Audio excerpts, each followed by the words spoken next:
Eu gostaria de agradecer, em primeiro lugar, ao presidente Frederico Hilzendegger, do IEE, pelo convite para estar aqui. Eu sei que depois de Hilzendegger é protocolar dizer, pronunciei certo, né, Fred? Agradecer a oportunidade de estar aqui no Fórum da Liberdade, onde pela primeira vez participei aos 18 anos de idade, aí, sentado como vocês estão, estive ontem aí, estive hoje também aqui sentado, mas dessa vez pela primeira vez como palestrante. Muito obrigado ao Fórum da Liberdade, porque se eu sou deputado hoje, eu devo ao Fórum da Liberdade também essa condição. O painel se chama Nas Ruas pela Liberdade, porque é isso que o povo brasileiro está fazendo desde junho de 2013. Milhões foram às ruas dizer o que pensavam, indignados.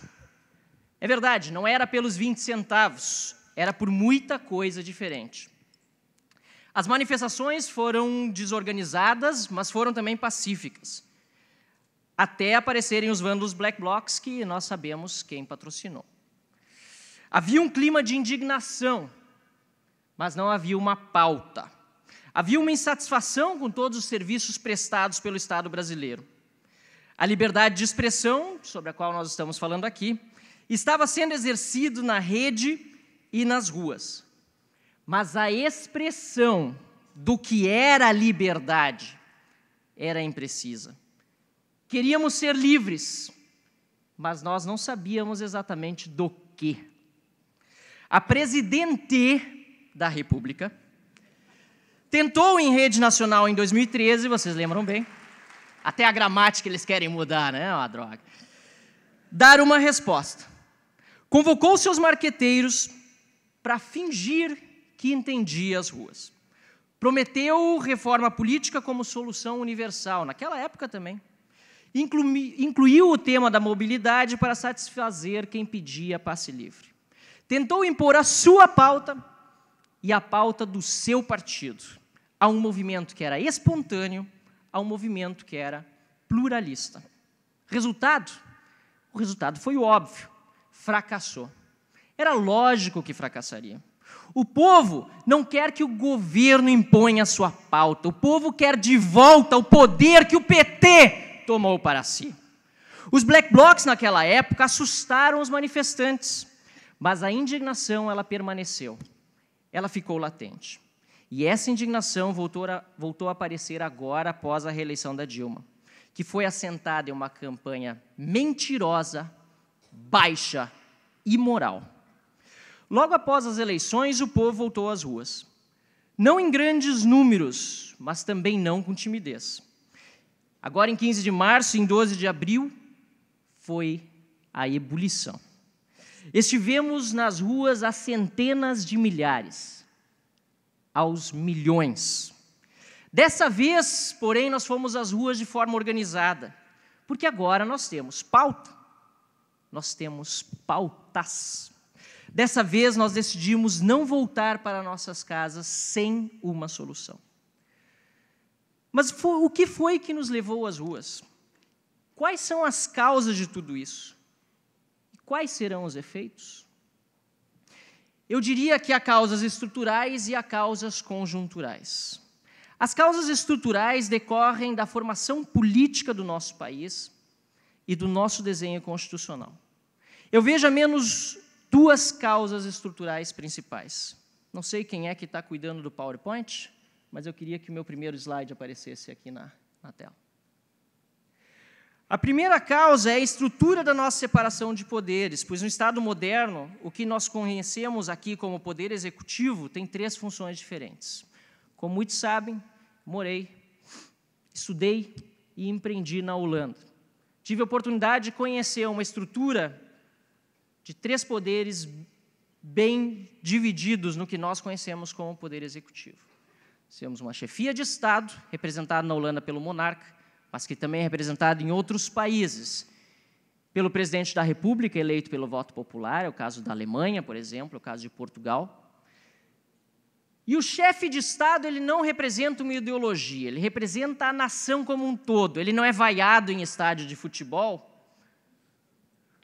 porque ele representa o sentimento nacional. Temos um chefe de governo, no caso aqui, Mark Rutte, um liberal, na Holanda, que sim representa uma ideologia política, porque foi ela que se consagrou em eleições parlamentares como majoritária na sociedade. E por isso, necessariamente, o governo tem ideologia, até para dar os rumos da nação.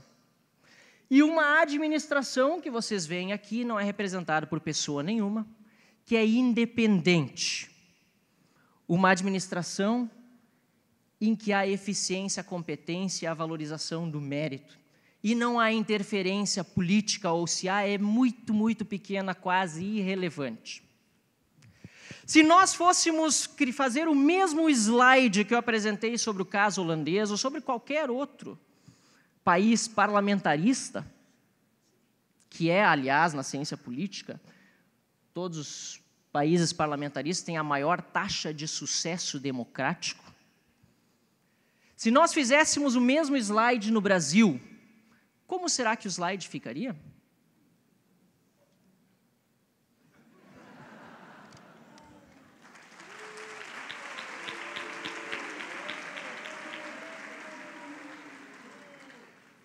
Nesse caso, infelizmente, a chefia de Estado, a chefia do governo e a administração pública ficam nas mãos da mesma pessoa.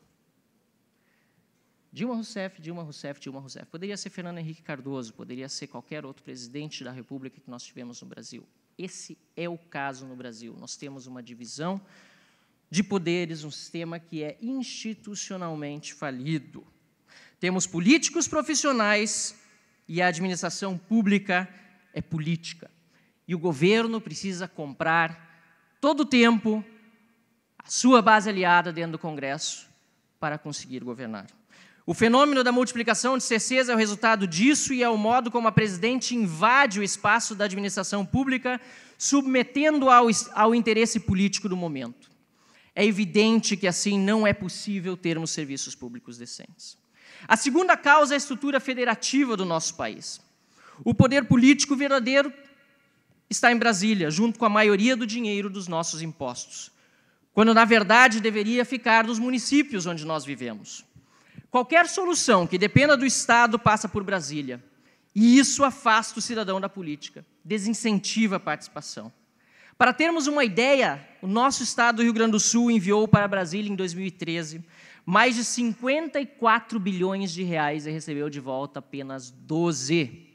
Brasília não cabe mais nos nossos bolsos.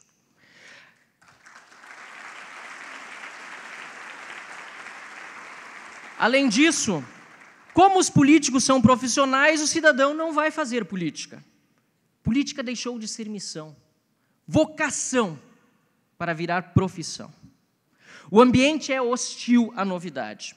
Os adversários estão, muitas vezes, inclusive, dispostos a tudo, inclusive ao assassinato de reputações para manter seus cargos, suas boquinhas e suas posições políticas. Aliás, nesse exato momento, estou eu também sofrendo o mais grave ataque à minha reputação vindo de adversários políticos. Uma infâmia, uma baixeza, mas não passarão.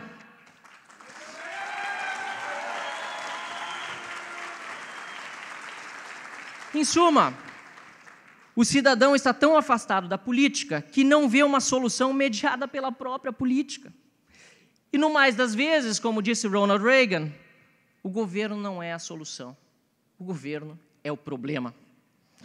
Essas causas são estruturais, ou seja, já estavam lá no governo Itamar, no FHC, no Lula. O que mudou agora, então? Por que nós fomos às ruas apenas agora? Porque mudaram as causas conjunturais. E elas são duas. A primeira é o projeto do PT. O Partido dos Trabalhadores tem um projeto, tomar o Brasil para si.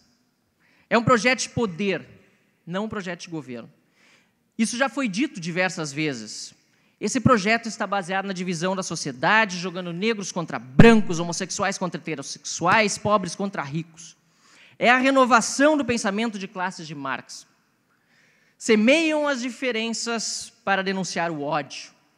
A estratégia do PT, que serve a seu projeto, é manipular a totalidade da opinião pública contra quem trabalha, contra quem emprega, contra quem acredita no esforço, no mérito, contra vocês e contra todos os brasileiros que estão pagando a conta. No plano internacional, o projeto do PT está bem claro.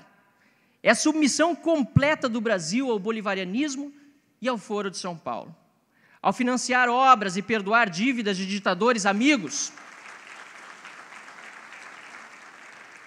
ou implementar programas como Mais Médicos, o PT, sem a nossa autorização e contra a nossa vontade, torna o povo brasileiro pagador de impostos cúmplice da escravidão que esses regimes cruéis impõem aos seus cidadãos. O Brasil é parte da aliança de países de esquerda para ter a hegemonia no continente. Quando foi que o PT tratou disso nas campanhas eleitorais? Nunca. Porque não é um plano de governo, é um plano de poder. A segunda causa conjuntural é o próprio governo Dilma dentro do governo do PT, do projeto do PT. Dilma é um desastre como presidente. Desculpa a falha na voz. É o suprassumo da má gestão e da incompetência de uma presidente que, quando o dólar estava a 90 centavos de real, nos idos de 95, 96, conseguiu quebrar uma loja de 1,99 aqui em Porto Alegre. Como presidente, Dilma conseguiu ressuscitar a inflação, gerou crise no setor elétrico, conseguiu aumentar o preço do combustível, quando no mundo inteiro o preço caiu, apatifou o BNDES, sem dúvida nenhuma, como ministra de Minas e Energia, e depois presidente do Conselho de Administração da Petrobras, não pode deixar de ser chamada de responsável pela crise que destruiu a maior empresa do Brasil.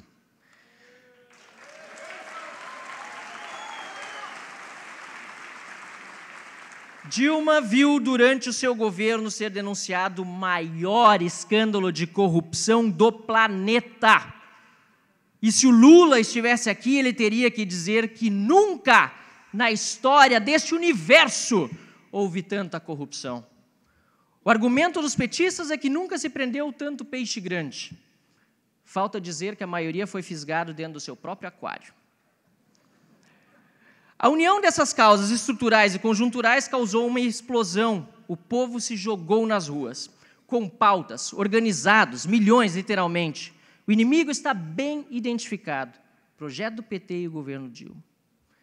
No entanto, quais são os efeitos daqui para frente? No primeiro momento, o principal efeito desses movimentos foram que os brasileiros almejam é o freio ao projeto do PT. Fora PT, foi o que se gritou nas ruas. E ecoaram os gritos na esplanada. Hoje, o PT não governa.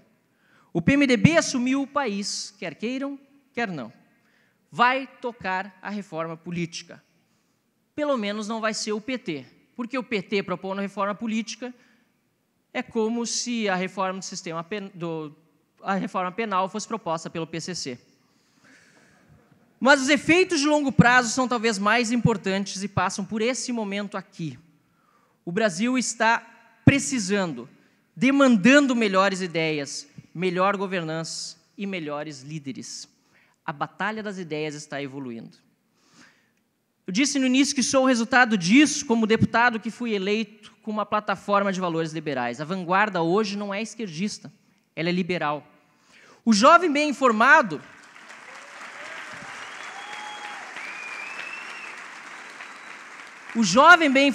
vai para a rua com adesivos menos Marx, mais Mises. Curte Hayek, não Lenin. Levanta cartaz, #Olavo tem razão. Os moderados leem Milton Friedman e os hardcore, Rothbard e Ayn Rand. Mas o próximo passo mesmo, baseado nesses valores que foram expostos nesse fórum, e que, não sei se está ligado aqui, e que depende também de vocês que estão aqui, é fazer com que mais de vocês estejam aqui, como Kim, estejam aqui em cima. Nós precisamos pensar agora no longo prazo. É difícil? É. É difícil porque até o sistema político brasileiro, como foi dito, é muito refratário às novas ideias. Hoje mesmo, vim da Assembleia há pouco, deputado do Partido Comunista, Juliano Roskin, mencionou o teu nome e te chamou de fascista. Eu quero dizer que o Sérgio Turra, meu colega deputado, está aqui e disse na tribuna em tua defesa, até porque ficam tentando nos rotular em relação ao partido e questão do regime militar e tal, ele disse, eu tenho nojo de ditadura, mas eu tenho ainda mais nojo de ditadura comunista pelos milhões de mortos que vocês têm na conta de vocês. E é importante reconhecer isso quando há pessoas de dentro da política, como os que estavam aqui ontem, o Onix, o Caiado, o Marquesan, o Jorge Pozobon, enfim, que estão fazendo a sua parte lá dentro do parlamento.